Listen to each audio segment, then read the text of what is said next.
E ele foi fiel no meio de um grupo de jovens que foram levados, deportados para a Babilônia, de várias nações, não só de judeus, e ele se manteve fiel à palavra de Deus, que na época a lei de Moisés dizia que não podia se contaminar com comidas que eram oferecidas aos ídolos. Daniel tinha 15 anos, os pais dele talvez tivessem morrido na invasão da Babilônia lá em Jerusalém.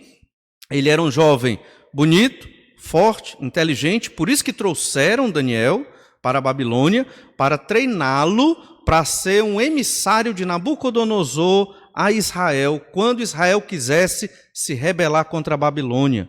15 anos, e ele foi fiel ao Senhor. O último capítulo do livro de Daniel, cronologicamente, é o capítulo 6. Daniel ali já tinha quase 90 anos de idade, quando ele foi lançado na cova dos leões. E ele permaneceu firme no Senhor, 90 e poucos anos. Por quê? Porque ele não queria deixar de orar a Deus no seu devocional diário por um mês. Ele não queria. Percebe? Então, por isso que Daniel era um homem de Deus. Ele tinha uma disciplina para buscar o Senhor nos momentos mais difíceis da vida dele. No isolamento, irmãos, nós fomos extremamente testados e provados. E Deus queira que todos nós tenhamos sido aprovados. Em que sentido?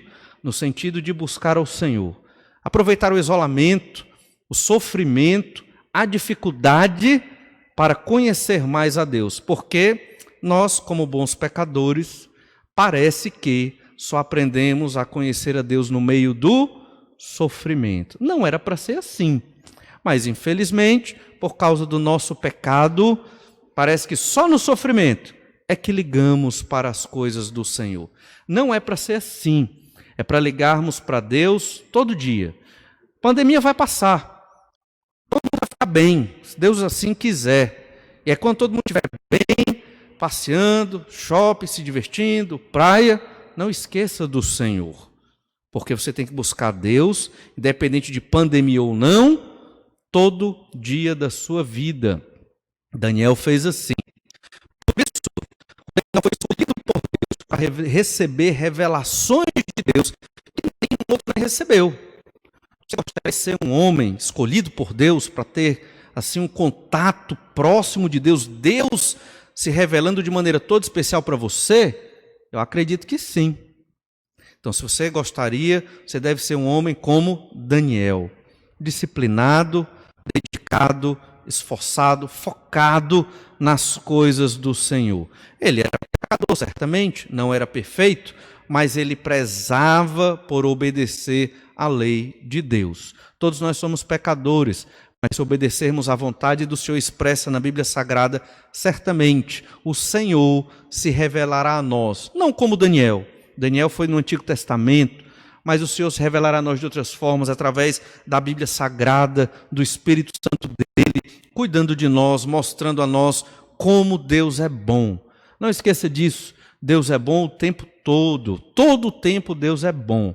Deus nunca deixa de ser bom, mesmo que tenha pandemia, isolamento, sofrimento, necessidades, dificuldades e doenças, Deus nunca deixa de ser bom. Tudo isso que existe de mal é resultado de uma coisa: a escolha do homem pelo pecado. Eu escolhi o pecado, você escolheu o pecado, Jesus nos livrou desse pecado. Hoje você pode não escolher o pecado. Vimos em vários capítulos de Daniel a santidade desse homem e vimos como Deus revelou a ele. No capítulo 2, Deus revelou-se a Nabucodonosor e Daniel interpretou o sonho. Ele falou o sonho que Nabucodonosor teve e interpretou o sonho. E aquele sonho falava do plano de Deus para as nações, né? Aquela estátua, cabeça de ouro, os braços e o peito de prata, o abdômen e os quadris de bronze, as pernas de ferro e os pés de ferro e barro. E vinha uma rocha cortada não por mão humana que destruía a estátua daquela, digamos assim, da civilização idólatra do mundo antigo. E essa pedra cresceria e se transformaria numa montanha. É uma referência ao reino de Deus. Jesus é a rocha e essa montanha é uma expressão do reino de Deus na terra. Então, ali, Daniel interpretou o projeto de Deus desde a antiguidade até o reino de Deus ser consumado com a segunda vinda de Jesus. Isso foi especificado em outras visões que Daniel teve no capítulo 7, com aquelas bestas que nós explicamos, no capítulo 8, com o bode e o carneiro, no capítulo 9, com as 70 semanas de Daniel, e no capítulo 10 e 11, capítulo 11 talvez um dos mais difíceis dessa profecia, foi traçada a descendência dos Antíocos e Seleucidas, até chegar em Antíoco Epifânio, que era ali o abominável da desolação que apontava para o anticristo. Então, tudo isso foi revelado a Daniel, para que ele pusesse nesse livro e nós hoje entendêssemos que a nossa vida, né, não é nem uma gota d'água, né, num oceano, perto do que Deus tem preparado para a humanidade, e pela graça de Deus fomos salvos pelo sangue do Senhor Jesus Cristo. E então, nós interrompemos essa sequência só para fazer aquela introdução na quarta-feira passada do nosso retorno do isolamento, digamos, né, do nosso cativeiro, usando essa analogia, e estamos de volta para adorar a Deus presencialmente e concluir de maneira sintética. Cada devocional desse na quarta-feira que foi gravado foi muito sintético e hoje também será em Daniel capítulo 12. Olhe na sua Bíblia, Daniel capítulo 12, último livro da profecia, é uma continuação do que é tratado no capítulo 11, onde Daniel apresenta aqui nessas revelações a vinda deste rei, né, e a chegada do anticristo.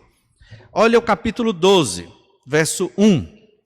Nesse tempo se levantará Miguel, o grande príncipe, o defensor dos filhos do teu povo, e haverá tempo de angústia, qual nunca houve desde que houve nação até aquele tempo, mas naquele tempo será salvo o teu povo, e todo aquele que for achado inscrito no livro da vida. O versículo 1, então, se refere a um momento futuro, que ainda não aconteceu, onde haverá uma tribulação comum antes, o tempo da angústia. Entendemos que são os 7 anos de tribulação, a última semana das 70 semanas da profecia de Daniel, e quem for achado inscrito no livro, o livro da vida, esses são os salvos em Cristo. Olha o verso 2. Muitos dos que dormem no pó da terra ressuscitarão, uns para a vida eterna e outros para a vergonha e horror eterno. Então, mais uma vez, Daniel aqui está recebendo essa mensagem de Deus, mostrando que haverá ressurreição. Isso é muito importante, porque a nossa salvação não significa somente não ir para o inferno.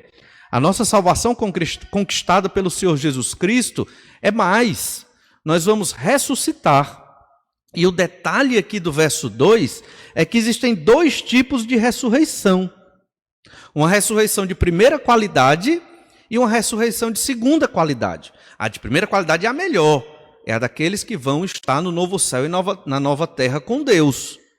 Mas há uma ressurreição de segunda qualidade, de segunda categoria, é uma ressurreição inferior, daqueles que vão para o inferno viver toda a eternidade sendo atormentados por causa dos pecados que cometeram aqui na terra.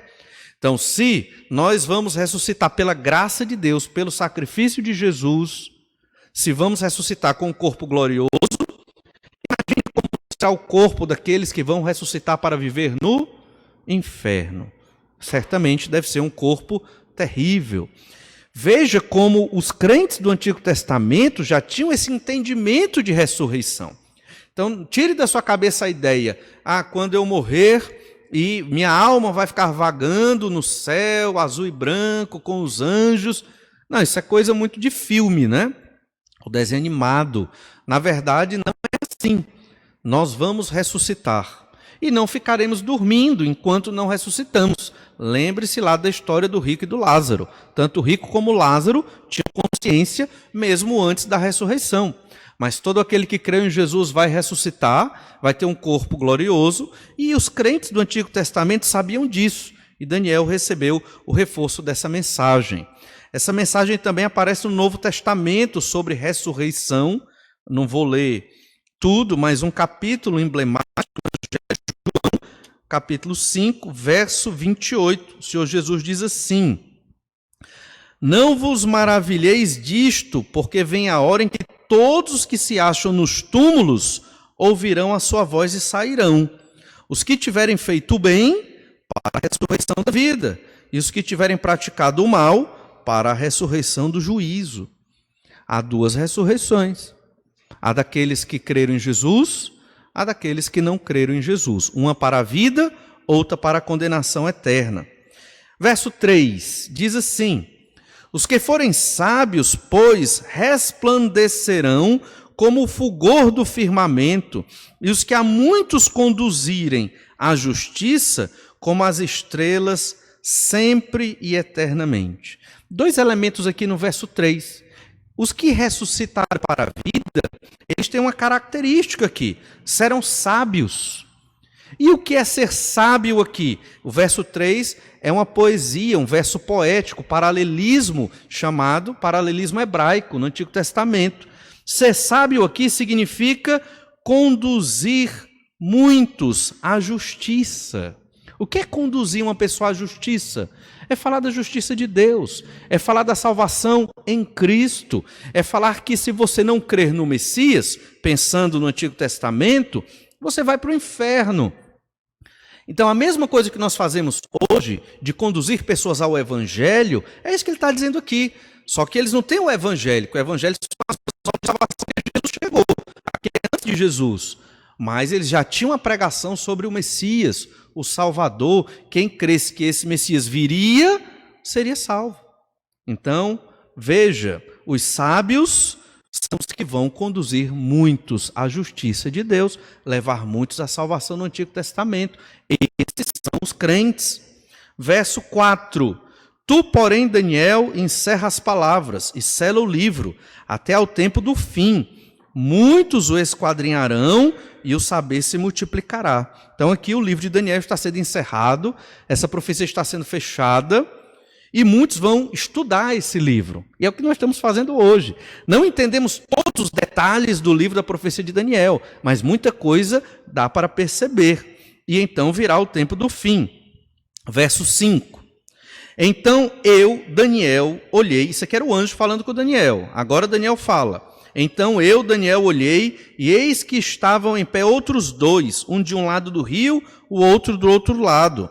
Um deles disse ao homem vestido de linho, que estava sobre as águas do rio: quando se cumprirão estas maravilhas? Aqui os anjos conversando, e Daniel só olhando aquilo ali, né? Deve ter sido um negócio incrível. Quando se cumprirão estas maravilhas? Ouvi o homem vestido de linho que estava sobre as águas do rio, quando levantou a mão direita e a esquerda ao céu e jurou por aquele que vive eternamente, que isso seria depois de um tempo, 2 tempos e metade de um tempo. O que significa um tempo, 2 tempos e metade de um tempo? Nabucodonosor ficou 7, se eu não me engano foram 7 tempos ali, né? A ideia de 7 tempos naquele estado de como um boi, ou seja, a ideia de 7 anos naquele estado como de um boi. E aqui a ideia de que tempo se refere à medida de um ano. Então ele está se referindo a 3 anos e meio. O que são 3 anos e meio dentro desse contexto? É exatamente a metade da última semana das 70 semanas de Daniel. É exatamente 3 anos e meio. Quando você vai para o Apocalipse, capítulo 11, 12, 13, você tem referência aos 3 anos e meio. Quando vão se cumprir essas coisas? Quando vão ressuscitar aqueles que vão viver eternamente com Deus? Depois da grande tribulação. Haverá o momento dessa ressurreição para vivermos o milênio com Cristo e depois por toda a eternidade. O capítulo do Apocalipse que fala do milênio é Apocalipse 20. Lá fala da primeira ressurreição. Então, quando você lê lá a primeira ressurreição, você não está lendo no sentido de primeira, segunda, terceira em ordem, como se fosse uma ordem. Não, é primeira no sentido de qualidade. Ela é a primeira porque é a de melhor qualidade. É a ressurreição dos que vão viver com Deus. E a segunda ressurreição, digamos assim, não fala na Bíblia segunda ressurreição, mas fica pressuposto, é uma ressurreição de segunda qualidade dos que vão para o inferno sofrer por causa dos seus pecados. E então o livro de Daniel nos dá uma noção de quando vão se cumprir estas coisas. Daniel estava ouvindo os anjos falarem aquilo. Continuando o verso 7. E quando se acabar a destruição do poder do povo santo, estas coisas todas se cumprirão. Então haverá uma grande destruição ali em Jerusalém, no período em que o anticristo estiver na terra, lutando contra o povo de Deus, contra os que pregam o evangelho no tempo de 7 anos de tribulação, e certamente com o Senhor Jesus Cristo quando ele voltar. Verso 8. Eu ouvi, porém não entendi. O que nós entendemos hoje, Daniel não entendeu naquela época. Porque Daniel era menos inteligente do que nós? Não, porque Daniel não tinha a revelação do Apocalipse que nós temos hoje. E aí nós podemos comparar com o livro do profeta Daniel e compreender quando vão acontecer esses eventos futuros que ainda não aconteceram. E onde nós estamos vivendo nesse momento escatológico? Nós estamos vivendo entre a 60ª semana das 70 semanas de Daniel e a última semana de 7 anos, que será no futuro, ainda haverá de acontecer. Lembra que domingo nós falamos sobre a entrada triunfal de Jesus em Jerusalém? Ali, naquela semana da morte de Jesus, se encerra a 60ª semana. Aí, se você quer revisar isso, vai lá em Daniel 9, do verso 24 ao 27, leia com muita atenção e vai perceber que a 69ª semana encerra na morte do ungido. Ungido é o Messias, e o Messias é Jesus. Daniel não entendeu. É muito interessante aqui. Eu ouvi, porém não entendi. Então eu disse, meu Senhor, quando será o fim destas coisas? E ele respondeu, vai Daniel, estas palavras estão encerradas e seladas até o tempo do fim. Ele não explicou. Quando nós lemos o livro do Apocalipse para nós hoje é o que o Daniel recebeu aqui na revelação dele. Hoje nós entendemos muito bem o livro do profeta Daniel, mas não entendemos 100% do livro do Apocalipse. Entendemos muito, mas tem muita coisa que não tem como explicar. Talvez quem viver na época lá da tribulação vai conseguir explicar melhor, mas nós não temos essa condição. Dá para entender muita coisa, mas muita coisa ainda fica incógnita ali. Então, o anjo simplesmente diz, encerra o livro e pronto. Isso nos conforta, né? Tem coisas na Bíblia que dá para entender muito bem, mas tem coisas na Bíblia que não dá. Mas por que não dá? Porque Deus não explicou. É simples.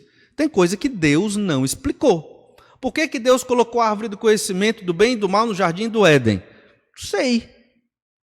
Né? Por que Deus deixou o homem e a mulher pecar ali e desobedecer a ele? Não sei. A Bíblia explica? Não. Só sei de uma coisa, tudo é para a glória do nome do Senhor. Tem coisas na Bíblia que são explicadas, tem coisa que Deus não quis explicar. E então vem o verso 10. Muitos serão purificados, embranquecidos e provados, mas os perversos procederão perversamente. Nenhum deles entenderá, mas os sábios entenderão. Ou seja, os crentes continuarão se santificando. Os não crentes continuarão na perversidade e nos pecados e não vão entender. Os crentes vão entender o que está acontecendo, porque eles leem a Escritura, têm a revelação de Deus e vão cada vez mais se santificar. E é o que estamos fazendo hoje. Somos pecadores, mas buscando cada vez ser santos diante de Deus. Verso 11. Depois do tempo em que o sacrifício diário for tirado e posta a abominação desoladora, haverá ainda 1290 dias. Bem-aventurado o que espera e chega até 1335 dias. E aqui está falando do futuro, quando for retirado aqui o sacrifício diário, né, e for colocada a abominação desoladora. A ideia aqui é uma referência ao anticristo, o templo em Jerusalém, buscando ser adorado como Deus. Obviamente ele não é Deus, mas ele quer ser adorado como Deus. E aqui a ideia desses 1290 dias é uma das partes do livro de Daniel dificílimos de se explicar. 1260 dias equivale a 3 anos e meio. É a metade da tribulação, a grande tribulação. Só que ele aumentou mais 30 dias, 1290. Aumentou mais um mês. Que mês é esse? O Apocalipse não explica isso. Não temos como explicar precisamente. Conjecturas. Acredita-se que esses 30 dias, e no verso 12, acrescentaram-se também mais alguns dias, né?